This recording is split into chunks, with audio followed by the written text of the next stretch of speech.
This is Open to Debate. I'm John Donvan. Hi, everybody. For this episode, another conversation in the series that we call Think Twice. And that's where we explore a topic that's been getting a lot of attention, but where there are still a lot of questions left over, or where there are dimensions that reveal more than we might have suspected in the beginning. In this instance, we are looking at a murder case, one that just reached a conclusive moment. It is popularly known as the Idaho Four case, and that is named for the four victims who were students at the University of Idaho who were murdered in their beds in their off-campus housing in the early morning hours of November 13th, 2022. It's one of those cases that garnered national and even international attention. The four students, and to start with, let's name them: Madison Mogen, Kaylee Gonsalves, Zana Kernodle, and Ethan Chapin. These four students all lived up to the saying they had their whole lives in front of them. I know it's a cliche, but it's just absolutely true in this case. Now, in the same week that we are taping this, the trial of the killer, a PhD student named Bryan Kohberger, ended with his being sentenced to life in prison without chance for parole. He pleaded guilty, which let him escape the death penalty. As all of this was happening, a new book has come out about the case. It's called The Idaho Four, An American Tragedy, and it's been making its way up the bestseller lists. Its two authors are James Patterson, the hugely successful crime fiction writer, and Vicky Ward, whose nonfiction work has also made her a New York Times bestseller in the past. Vicky Ward is our guest, so a little bit more about her. She is not just an author. She's also a podcaster, a documentary host, a producer, a former CNN senior reporter, a magazine editor-at-large, an entrepreneur, and a visiting fellow at the University of Oxford. And what we hope to do here, as I said at the beginning, is more than your usual true crime kind of thing. It's to learn from Vicky what there is to learn when a case like this happens, along lines that maybe we haven't thought about before and along lines that don't always get enough attention. So let's do it. Vicky Ward is with us, and it's my pleasure to say, Vicky, welcome to Open to Debate. Thank you so much for having me, John. My very first question is your decision to do a book on this. Just take me there. So, this is not the kind of book that I normally or typically have written. I focused in the past on corruption and power systems, politics, money. My twin sons are 22 years old.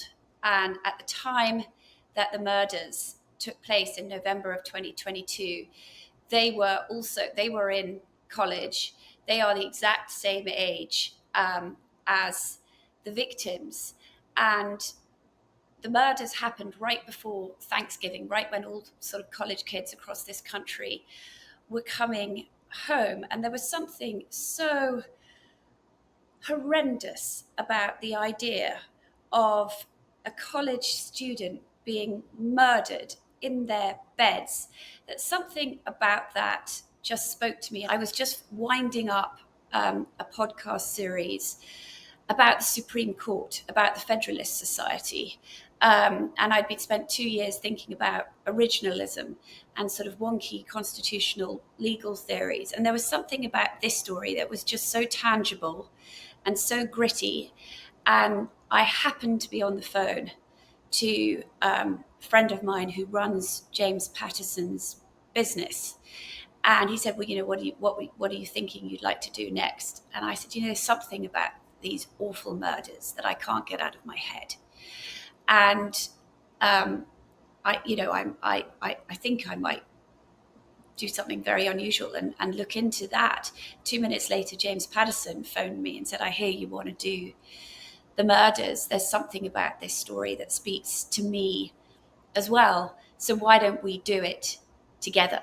And that's how the whole thing began. Wow. I'm going to get to this a little bit later, but I can certainly relate to your motivation and the sense of connection. Something in your gut just was touched by this tragedy, and you had to do something about it. But I'll come back to that a little bit later. I want to talk about what's just happened as we go to tape. We're a few days away from the sentencing in the trial in which the murderer was given 4 life sentences without chance for parole. And in this scene, it was an opportunity for victim statements, and members of the family members of the people he killed were standing up and speaking. One of them actually offering forgiveness, most of them wanting basically to damn him to hell. And then he was given the chance to speak. And I think everybody's waiting to hear what he's going to say, why he did this. And his response was, I respectfully decline. And then he said nothing else.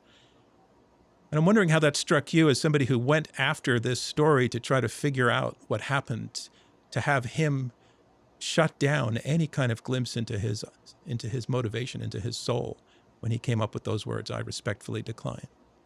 You know, in a sense, what you saw in that courtroom during the sentencing was a power struggle take place about who gets to control this story.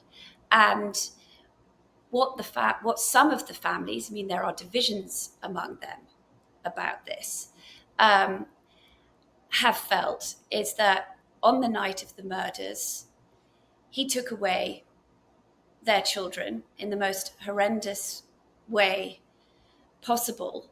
And they've been very frustrated by the way the system of justice has then subsequently operated, because they felt that they've been kept in the dark, often by the police and the prosecutors, who have needed to protect the investigation, protect discovery, should this thing have gone to trial. But the victims' families, some of them have felt that they've been given very few rights, while Bryan Kohberger has been given all sorts of rights and was allowed ultimately to delay this trial, to get it moved, to wear a suit into the courtroom. And then at the 11th hour, they feel he was able, having said he was not guilty, to suddenly change his mind, strike this plea deal.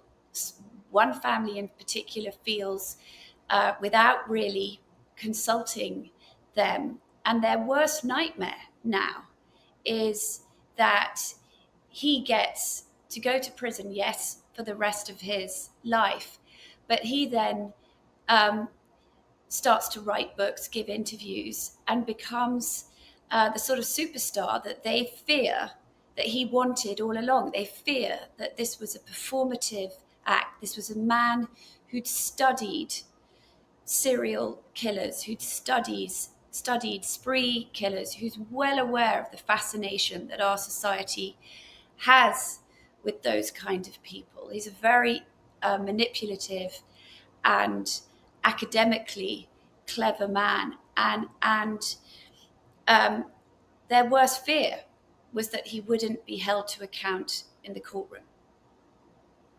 So he was potentially protecting his intellectual property by saying nothing, is what it seems you're suggesting. That's exactly right. Wow. You've already mentioned several sources of tension throughout the process of the investigation and the way the justice was done. And what we wanted to talk with you about was what light was shed on certain parts of that process. I'd like to start with the issue of what's called investigative genetic genealogy. Now, I'll very briefly, for the people who are not familiar with the case, and you correct me if I'm wrong, just lay out that the Bryan Kohberger, who lived about 10 miles away across the state line in Washington State and was attending a different university, drove over to this house at the University of Idaho in the town of Moscow, Idaho, one night in November 22nd, 2020, November 13th, 2022. Went into a 3-story house and murdered 4 people, 2 in one bedroom, 2 in another bedroom, and drove away. And for a long time, there was no indication of who had done this and no real connection between this guy from another town and what had happened off the university campus. But they found him through this method called IgG, or investigative genetic genealogy. Tell us what that is and how new that is, and what the complications potentially were legally, and what we might learn about for the future in that regard.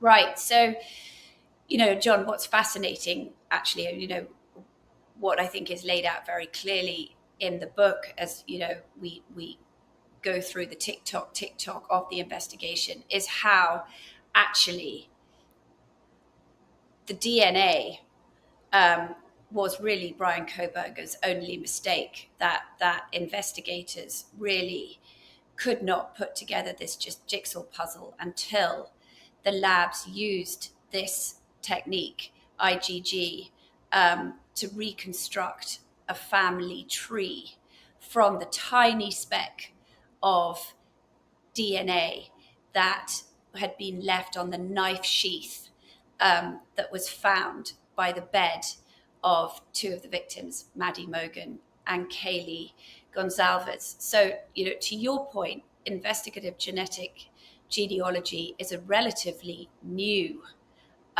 tool that, the last 4 or 5 years, that's been used to solve actually quite a lot of cold cases where DNA is really the only evidence that investigators have had. What in this case happened, and the defense leaned into this for many, many months, ultimately unsuccessfully. But so what happened was that they took the knife sheath, they found the speck of DNA, they ran it through CODIS, which is the database where anyone who's been fingerprinted, they have a record of it. There was nothing of Bryan Kohberger on that. They then send it to a lab in Texas, which uses investigative genetic genealogy. So it puts it through these websites like 23andMe or Ancestry.com, where, as you know, many customers these days use these websites to trace their past. Now, the websites that were used by the lab in Texas were websites where customers have given express permission. When you use these things now, you have to check a box saying it's okay. You're willingly handing over your DNA should law enforcement want to use it. The lab in Texas came up pretty much empty. They did reach out to 4 brothers who didn't want to talk to investigators. In December, the FBI switches labs and they run the DNA through different genetic websites. And the controversy in this case is that these websites are websites where customers have not agreed to have their data, their DNA, made public. And that is something, and it was those websites that turned up the family tree that pointed, investigators were then able to say, okay, well, we're looking at this family tree. Who in this family would have been anywhere near the crime scene on the night of November the 13th, 2022? And the answer to that was clearly the student at Washington State University, Bryan Kohberger. But the controversy that the Kohberger's defense later very much leaned into was the fact that the websites that had pointed the finger at him were used by people who had not agreed to hand over their data publicly. However, there is so in that sense, it was all users of that website had potentially, theoretically, had their privacy violated by the fact that the law enforcement was looking into this collective pool of DNA. Correct. Is there a forward-looking resolution to that challenge? Yes. So there is it does say that the FBI is, quote unquote, allowed to use its discretion when using these databases. In other words, if the crime is as severe as it was in this case, the FBI is legally within its rights to use these databases. Vicky, you mentioned when we were talking a few minutes ago that the families felt kind of cut out of the loop of information. They wanted to know more, and they were frustrated. They felt that the police was not sharing with them. At the same time, there was a on Facebook and throughout social media. There's a whole kind of industry of cyber sleuths who jump on cases like this now and do their own work. And sometimes they turn things up and sometimes they mess things up. Talk about that whole tension in this situation. Yeah, so, many different things going on all at once, and the book sort of addresses the different themes and problems here. So one, I got to know the Moscow police chief, James Fry, who ran the investigation very, very well. He's a sort of lead character in the book.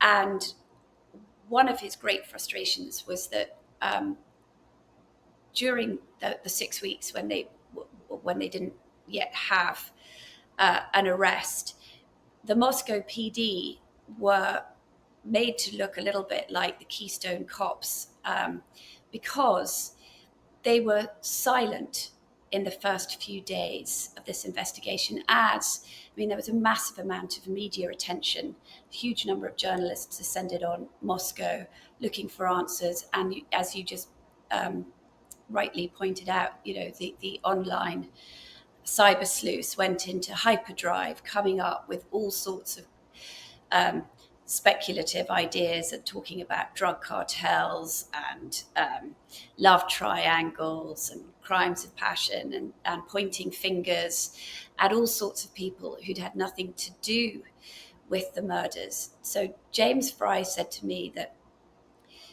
in hindsight, his one mistake was doing exactly what he'd been trained to do, which was to stay silent. I mean, you do that for a number of reasons. One, to protect the investigation, but two, in a situation where you have no idea who did this, you don't want to say anything that could tip the murderer off. But, and this was certainly not his first homicide. It was, he never had 4 bodies all in one crime scene before. But what he realized was that in the modern world that we live in, and when there is this much interest in a case, you can't say nothing, because what happens is into the void comes all these fake theories, this fake narrative, if you will, and it becomes so overwhelming that it almost becomes the actual narrative, and the police then have to waste their time publicly clearing all sorts of people who had nothing to do with this.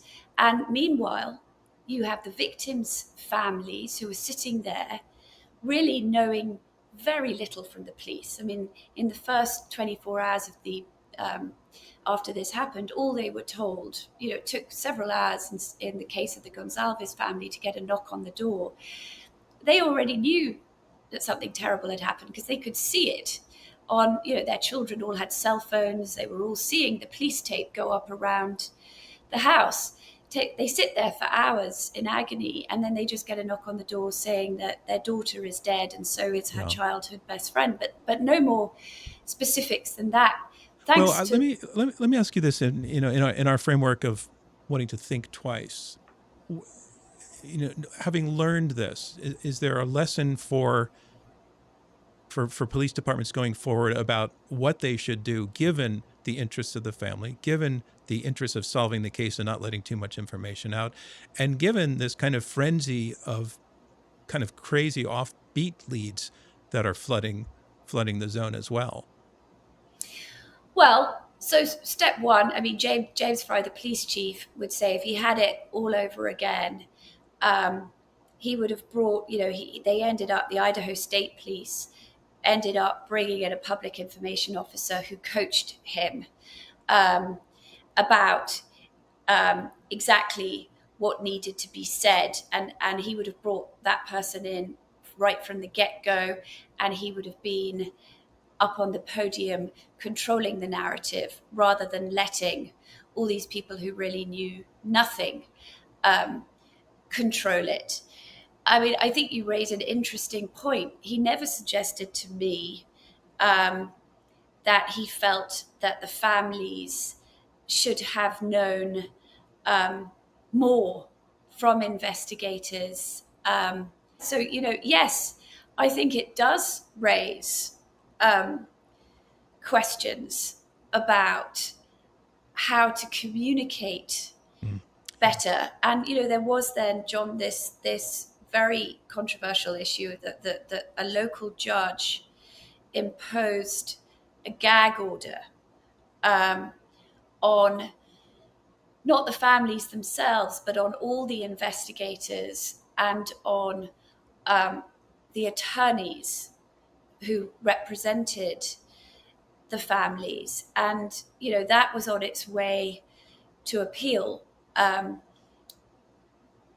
before this thing went to a plea deal. I mean, it literally just got lifted at Kohberger's sentencing yesterday. But there was a lot of argument as to whether or not that was actually constitutionally legal. So I think this case unquestionably has left real questions about how much or victim, what exactly victims' families should be entitled to, and whether or not they should be entitled to more. And those are the things that we are saying let's think twice about. We'd like to bring in some other voices now, people who have been listening to our conversation and who know this topic or the issues around this topic, and we've asked them to join in each with a question. And I first want to welcome in Carol Lieberman. Carol is a forensic psychiatrist, a legal analyst, and a New York Times bestselling author. Carol, thanks for joining us, and please come in with your question. Well, first of all, kudos to you, Vicky, for doing this book. As you know, and I think a lot of people know, I actually was the first one to say that to say that the murderer was an incel before they arrested Bryan Kohberger. I was quoted in Newsweek on the 28th of November. And although I haven't read your book yet, I've read articles about it, and it seems like you have come to that same conclusion. I based that on the fact that it was such a bloody crime scene. It was a knife, very personal rage, and also then when the information came out about the victims, these are the typical victims, typical women. They call them Stacys. The incels call the girl Stacys, and the boy Ethan Chad. And so it all fit. The more and more I learned about it. So what I want to know is what you based it on. I'm assuming that is that what you still think is the main motive? I do. I think there's no question about it. But is that what you still think is the main motive? And if so, what are you basing it on? So yes, Carol, 100%.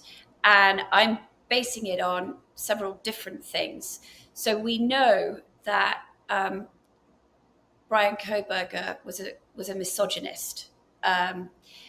And that became evident even before he moved to Washington State University.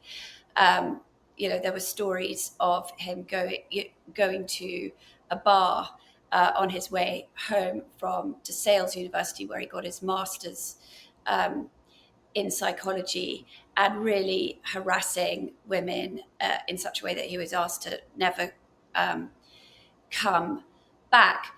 And we also know that when he got to Washington State University, it was his misogyny that undid him professionally, so that by the time of the murders, he had blown himself up.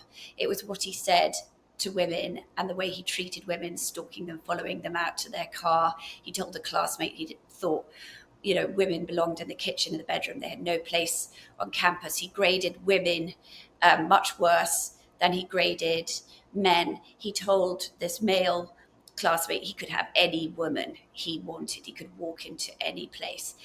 So, and his behavior towards women kept putting him in front of the administration to the point that they were going to take away his funding, and he knew that by the time the murders happened. But the other thing we know is that he studied criminology. When he was doing his master's, he studied criminal minds, and he was shown in one of his classes this video that of a guy called Elliot Rodger, Yes. who was in 2014, and there are many parallels between what Elliot Rodger did in 2014 and what Bryan Kohberger then did in 2022. Elliot Rodger was a college student living on the West Coast in Santa Barbara and you had two college towns, Isla Vista and Santa Barbara, close to each other in the same way you did with Washington State University in Pullman, which is a 10-minute drive from Moscow, the University of Idaho campus, across the border.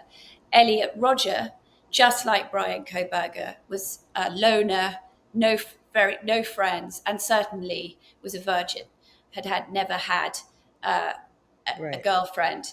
And Elliot Rodger wrote a journal about his life and about being rejected. He also made these videos sitting in his black BMW, in which he said he was going to go out and kill the sorority girls who'd rejected him. He also talks about, in his journal, a friend called Maddie, right?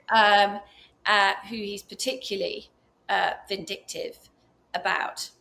And Elliot Rodger made this video outlining his plan of retribution, and he sent it to his therapist, who sent it to his mother 2 minutes before he went out and did it, and went on this horrendous killing spree.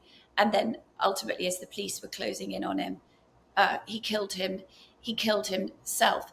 So, there are a lot of similarities with what Bryan Kohberger ultimately did. I will say this, that I spoke to Steve Gonsalves yesterday, and I also spoke I just want to remind people that he lost his daughter, Kaylee. Yes, he's a father of one of the murder victims. I spoke to Ava Wood, who was one of the college kids who came to the scene, in the minutes after, and was interviewed by police.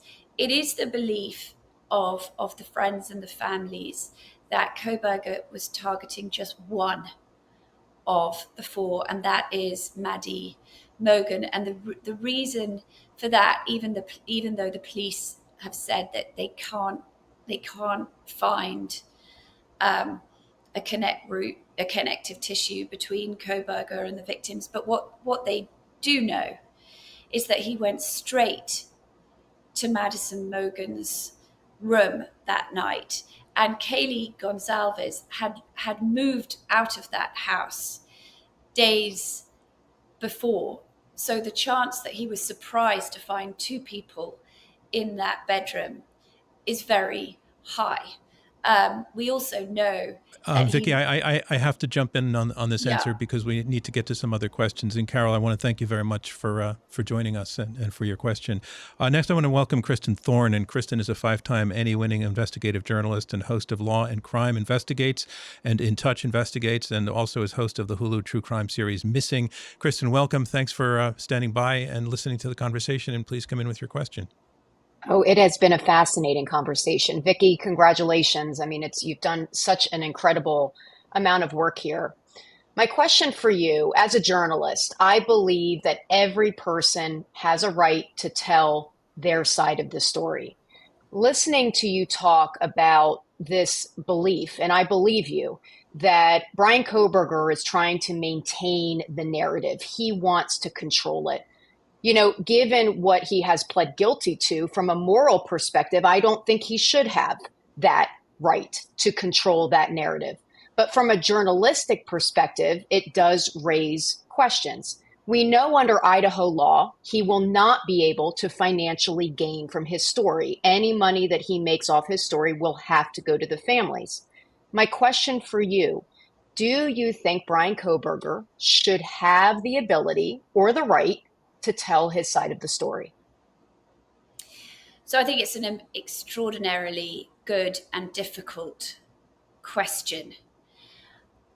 I think inevitably criminologists, including Bryan Kohberger's former professor, Catherine Ramsland, of course, are going to want to talk to him. I mean, one of the things that he learnt from Dr. Ramsland, in fact, is that sociopaths, psychopaths, and I think people now believe he is a psychopath. The lack of empathy that he exhibited in the courtroom again and again and again, and most sort of horrendously this week at sentencing, completely didn't move his face at all. That they are born, that their brains are fixed from a very early age, and that's something that he was taught. And I'm in touch with Professor Ramsland. I'm sure that she wants to go talk to him if she can. I've been asked this. Do you want to talk to him? At the outset of this, yes, I wrote to him. Now, having gone down this road, this book, is the most personal thing I've ever done. I feel much closer to the people in this book than I've ever felt in my usual journalism. I would like to know the answer, but I don't know. I'm just being really candid here. What I would do with that information. Can I jump in a second and just ask Kristin, were you talking about journalists having access to him and listening to his story, or were you talking more about him in the sense of having an autobiography that he tells his own story, or both of those things? Journalistic access, but Vicky's bringing up a good point. It's one thing to meet with somebody, speak to them, listen to them. It's the distribution as a journalist where the question comes in, because is there an argument that if the journalist goes in, gets the information, and then puts it out into the world, the journalist is doing the same thing that allowed Bryan Kohberger to come up and contribute to this master plan of murder? And so I think I know that journalists are writing to him. Everybody is. It raises a very interesting moral question about journalism. What would be your choice in this? Gosh, I knew you were going to ask me that. Honestly, before I heard Vicky talk, and that point that you raised, Vicky, because I also have a son and young children, I was actually going to write to him. I may still, because it's the journalistic, it's what we do, it's in our blood. But I think that there has to be care. It's got to be the right journalist. It's got to be the person who, if I was to talk to him, I will tell you, I will challenge every single thing. If there is a purpose here as a journalist, it is to find out, much like a psychologist, what could we have done differently to help you and ultimately protect them? Is there a lesson there? That would be my goal as a journalist. One more comment from you on that, Vicky? Well, no, listen, I think, I agree with all of that. I think, from my perspective, I now have a fixed role, if you like, in this story. And I think for me, it would be, I would have to think very hard. I wouldn't want to do anything that the families viewed as a sort of betrayal. And that's just because, yes, I totally agree. I have all these journalistic instincts, but at this point, I think one of the reasons that the Idaho Four, it's just made number one. And I think, it's the people, even people who aren't interested in true crime, there's something about this book that speaks to everybody, and it's because it's emotional. And I am actually unapologetically emotionally invested in this at this point. So it's complicated. Understood. It is complicated. All right. Thanks very much for your question, Kristin. And I now want to welcome Chris Spargo. Chris is an Emmy Award-winning reporter. He covers crime for People magazine. Chris, thank you for standing by with us, and please come in with your question. So, Vicky, you just spoke about Bryan Kohberger's very unsympathetic disposition in the courtroom, and I was wondering about the plea deal. There's no motive that they know of. They can't link him to the victims. There's no murder weapon. The genealogy is sort of questionable. Why do you think the thinking was behind that? Because for most defendants, I would think that this would look like a pretty promising case in their opinion. Well, I think no. I think that they wanted to get the death penalty off the table. I think they thought they'd run out of options. I think that the DNA. I think at this point the DNA was not going to be argued about. They weren't going to discuss the IgG methodology in the courtroom. That had already been litigated, and I think that Bryan Kohberger's defense attorney, public defender Ann Taylor, has been she's been a very effective lawyer for him. And she's, her job, as was described to me right at the beginning of all of this, was to keep him alive. And that's exactly what she's done. And yes, I know that he's been sentenced to life in prison with no parole. But, as we also know, no possibility of appeal. But in fact, that may not necessarily hold. We don't know how the law's going to change. And I think the families feel I think he probably can appeal, whether he's able to, but, we shall have to see. But I think his defense, her job all along, she's seen it, is to keep him alive. And that's what she's done. Chris, you have a follow-up to that? Well, I was also wondering about his sentencing, if you were wondering where you think he'll go. I mean, there's been a lot of talk about him staying in Idaho, but they've also sent a lot of high-profile prisoners out of state. Do you think he'll stay in the state, or do you think they'll maybe try to find another prison where he's maybe not as known? I don't have any visibility onto that. But I will tell you, Chris, that, the problem with this plea deal, obviously, is that the families who object to it because it came down so suddenly at the 11th hour that they really didn't have time to think it through. They feel like they've had no ownership in it whatsoever. And the other thing that, Steve Gonzalez was, one of the father of one of the victims, said to me last night, which I had not really thought about until now, is that each of the families was talked to separately. And so their initial, they didn't have access to information about what had happened to the other kids. And now that after the gag order's been lifted, and now after sentencing, they now for the first time really have an understanding of what happened, not just to their own children, but to the others. I think some of them are rethinking their reactions. I mean, Steve Gonzalez said to me that, Maddie Mogan's mom is really upset to learn of the fact that Kaylee's face was unrecognizable at the end. And had she known that, she might have objected to a plea deal. So, the fact that they didn't have all the pieces of information, the fact the families were sort of kept separate, that's a thing to think about. I think that, certainly I hadn't thought about before, and nor had they. Yeah. Chris, thanks very much for your question. Thanks so much.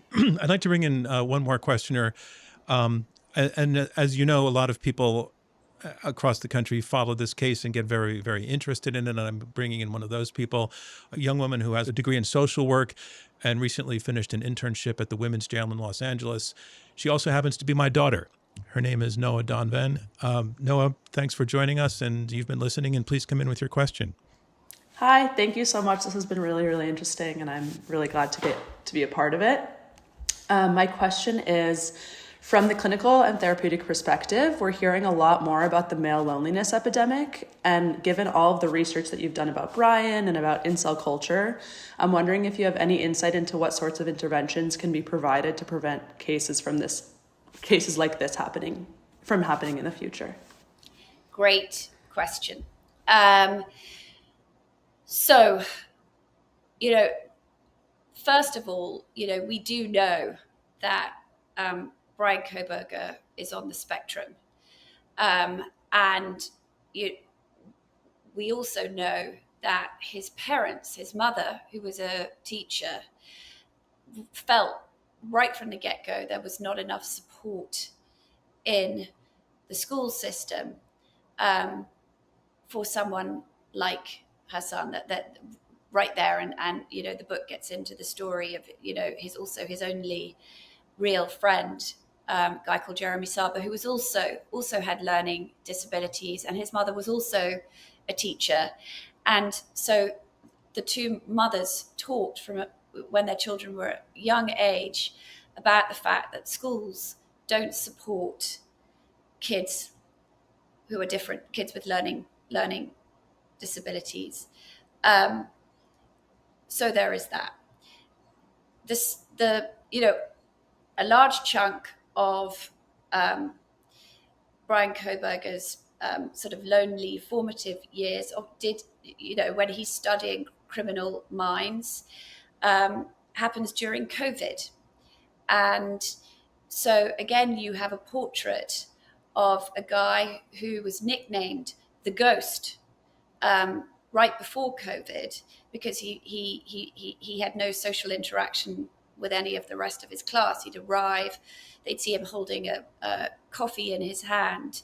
He'd arrive for 1 minute before the class, walk into the classroom, then leave muttering about all the jobs he had to work. But nobody, there was no room in a way in his life for friendship, even if he was predisposed to that, in his nature, which clearly he wasn't. But we do know. So then this is a young man who sits in his parents' basement on social media, and we do know, to your point, that the corners of the internet and places like 4chan, where all these guys gather anonymously and talk about women and become increasingly violent. That is something that has really gathered momentum. And so I think when you look at then how Bryan Kohberger's behavior sort of manifested itself following COVID, he ought to have been at the absolute apex. I mean, this is a guy who'd overcome a heroin addiction, extreme poverty, and yet here he is. He's doing a PhD in criminology at Washington State University, and yet he blows himself up because of this sort of toxic masculinity, his views of women. So the question then becomes, to your question, should Washington State University have done more or done something different when they saw all these red flags? And that raises, obviously, yet again, very interesting questions about the First Amendment and what should college administrators do. When does free speech become dangerous and disruptive? And there is this awful scene in the book where one of his classmates looks at him and just thinks this guy's, a walking horror show, mentally, physically. And he starts to type out a care form, which he would have submitted to the administration supposedly anonymously. But something about this guy made him think, if he ever finds out that it was me who sent in this form, there could be trouble. So he deletes it. And that happens like a week or so right before the murders. So I think these are really, really important questions. And it's a great, one of the things that the families, the parents of the victims were hoping for, had this thing gone to trial, was that there would be more visibility into what had happened at Washington State University and what the administration and faculty saw there. And now, of course, we won't know. No, I want to ask you something as your dad. I think your mother might want to ask the same question, which is, what is it about this case that really, really caught your attention, so that when I was talking with you about this before and I brought it, you were ahead of me on all of the details. And I guess you were in college or between programs at the time this happened yourself, so maybe that's the identification. But what is it about it that kind of grabs you? Yeah, I had just graduated college the May before that November.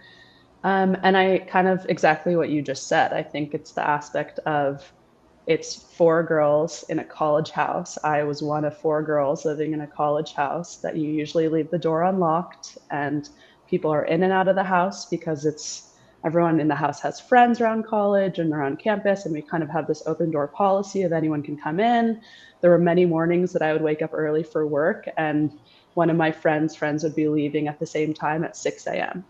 So you kind of just never really knew who was in your house, but you kind of accepted it because it's college and it's safe and everything's going to be okay.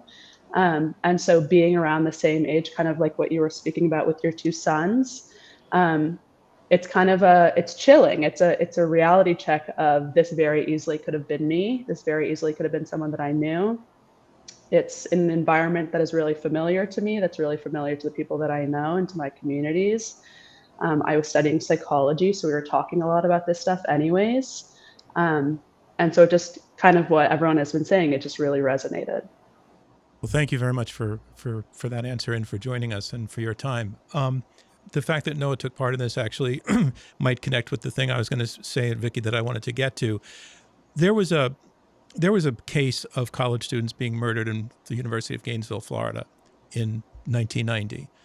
A serial killer showed up on campus, and over 3 days, he went into apartments. He used a knife. He murdered 5 students over 3 days, and it caused an incredible panic on the campus. And I know this because ABC News that I worked for sent me down there to do a 1-hour documentary about this a few years later. And the thing I wanted to talk with you about was you already mentioned that you got very close to these families and that this is the most personal story you've ever had. I just want to share that what I saw down there kind of haunts me to this day, and getting to know the families and see how eternal was the pain that they were suffering. And when I did that, I was in my 30s and I didn't have children yet. And I kind of got in and got out over several weeks of doing that story. Then many years later, ABC wanted to revisit the story just a few years ago, and they shot a documentary about it, and I was a commentator in the documentary. Now, as a parent, I had a completely different experience participating in that documentary, to the point where I was crying through my interview because it just hit me so hard what these families had gone through. And you just met my daughter. I relate to it in that way. And I'm curious for you. You mentioned this, but what did you feel? What do you feel is your responsibility to these families, and knowing also that you're going to have a bestseller about their pain, which I think is a complicated thing to deal with. And I felt uncomfortable 30 years ago interviewing them. And yet I also recognized that at some level they wanted the story out. It was cathartic for them to tell the story. And I felt a whole mix of emotions and feelings about it. And I just have the sense you've just been down that same road yourself. And I wanted to see what you think about all of that. Yeah, John, I mean, you put that beautifully. It's a very complicated and very personal thing. And, you don't just go in, do an interview and pull out in a situation like this. These are now, relationships that turned into close friendships. And I think one of the reason that the families, particularly the Chapins and the Gonzalez families, trusted me with telling the story of their children was precisely because I have twin sons who are the same age as their children, and I could relate to them. I will say this that makes me feel so much better and lighter in a way about having written the Idaho Four, is that they have said to me they are so glad that this book exists, and they feel they're very happy in the way that they and their children are portrayed in it. They feel that the book does capture the personalities of these 4 kids in all their different vibrant ways. And the book, in a way, means that their children get to live. We're not going to forget the Idaho Four. And that's why the parents agreed to do it. But it's a tremendous responsibility to take control of the narrative of somebody's life. Yeah. And it's something that I thought about every day for the last 2 years. Yeah, I could see that in how the book was written. Another piece of this, though, that's complicated is, what do you do about the killer? And in the case of Gainesville, Florida, it was a guy named Danny Rawling, who was a drifter, who had been really, really abused as a child. His life was very, very messed up. He had a lot of rage and anger and never got any help for it. He was ultimately executed many, many years after his trial. And some of the family members went to that, and I don't really believe closure is a real thing, but I think some of them said that they had that at the time. But the question that we had when we were putting this documentary together 30 years ago, at a time when there wasn't really such a thing as victim statements or really much attention paid to the victims, period. And those families also were angry at the police at the time for not sharing enough information. How do you treat the portrait of the person who does something that's terrible? How did you figure that out for yourself is what I'm really asking. I mean, all you can, in that sense, all you can do, I mean, obviously I wrote to him requesting an interview at the very beginning of this, that didn't, and I wrote to his attorneys and to his family, that didn't happen, although the lawyer for the family got in touch with me. But I went back, I followed in his footsteps, essentially. I went to the Poconos and I began, the school former principal of his school drove me around, and then, I met his best friend's mother, and I tried to piece together the pieces of a life of a loner. And I think the tragedy actually in this case, John, that sounds very different from yours in Florida, is that Bryan Kohberger, as far as my reporting goes, came from a family that parents who did their absolute best. They had who did their best. His father reported him to the police when he was as a teenager. He stole his sister's cell phone for drugs money. His mother took him to Bible study classes. That was something that she mentioned to her neighbor. They put him into rehab. They tried to separate him from his childhood friend when they were both in drugs. His father took him to boxing classes when he was very overweight and clearly sort of had no friends, in an effort to try to fix his self-esteem. So I never got the sense that these were neglectful parents. These were parents who had a child that was difficult, and they did their best. So I think it's very tragic. Another piece of this for me is I've written a lot about autism, history of the diagnosis. I made a documentary about it, and there's always a chilling fear among families who have autistic children and autistic people themselves when a crime is committed by somebody who's identified as autistic, and the concern that the autism is going to be blamed for the crime. And I just want to put in there that there's no basis, and you don't in the book, by the way. I'm not saying that's the case. I just want to have it out there that, most crimes are committed by people who are not autistic. Most murders are committed by people who are not autistic, and that connection is a very, very tenuous one, and it would be risky for that idea to get out there that those two things are connected. 100%. 100%. One other thing I'm really curious about is working with James Patterson. So there you're working with a fiction writer. You're a nonfiction writer. Yeah. How did that work out? Well, it's very interesting. I think Jim Patterson has made me a better reporter as well as a better writer. He has a very deliberate methodology. It's very, he thinks in scenes. It's very, very cinematic. It's very visual.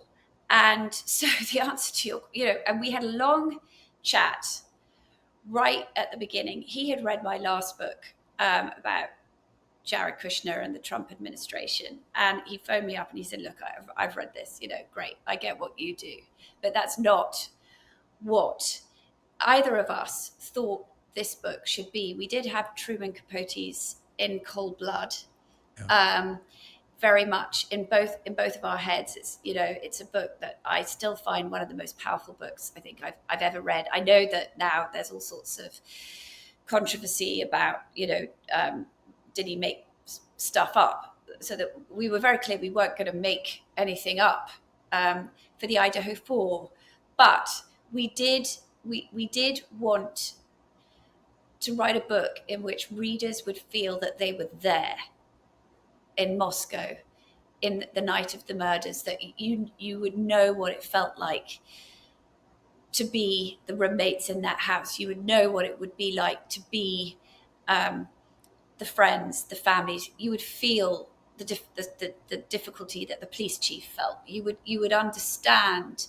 how protective the local journalist was of his community when he was worried that everyone was looking like the Keystone cops. And so Jim did say to me at the beginning, I really try to lose the objective distance that you as a reporter have spent 30 years cultivating. Do not write this. And do not take, we're not going to try and write a long article as if we were the New York Times. He said, I try, chuckle that out the window. This has got to feel personal and emotional. I will tell you, I didn't get it at the beginning. I sent him, he has a different process and I had to figure this out. He likes pages sooner rather than later. I typically like to get my arms around all the information and then figure out how I'm going to do it. He's like, no, we're going to start with pages. And I sent him some pages and he phoned me up and he said, Vicky, you've been quite successful doing it your way. Pause. I've been quite successful doing it my way. And we had a lot. And so I thought hard about what he was telling me to do that was different. And what I realized is he was telling me to report differently ultimately, that many of the interviews, it says that we did over 300 interviews, we did, but many of those interviews were actually interviewing the same person again and again and again. Because if you know ahead of time that what you're looking for is a scene, not just facts, but a scene, you have to really, really get close to that person. So I'm thinking, for example, there's a scene where the police chief, after all this is over, is chopping up logs in his backyard, going through all the things that he did right and all the things that he did wrong, but also just recovering from the most traumatic 6 weeks of his life. And in order to really understand and then tell what was going through his mind, I had to get him to think back to what was going through his mind. And that takes... While he was literally chopping wood? Yeah, literally. And so, so it's surreal. And it takes hours and hours and hours. But what I realized is it's so worthwhile. And, normally our training is you never say somebody thinks, because you don't know what's in somebody's head. What I realized Jim was pushing me to do, we do need to know what's inside somebody's head, and you have to push them until they can conjure it up for you. I don't want to talk very much about me, but I also wrote in my book, the history of the diagnosis, as narrative nonfiction. Again, trying to make it feel like you were in a movie, but be very, very factual. So I would write about something that happened on a certain day in 1932, and I would look up the temperature for that day so that I could write about what the sky was like, that kind of thing. I'm curious about one moment that jumped out of me in your book, where Bryan Kohberger is meeting his classmates for the first time in the program he's going to be at Washington State University.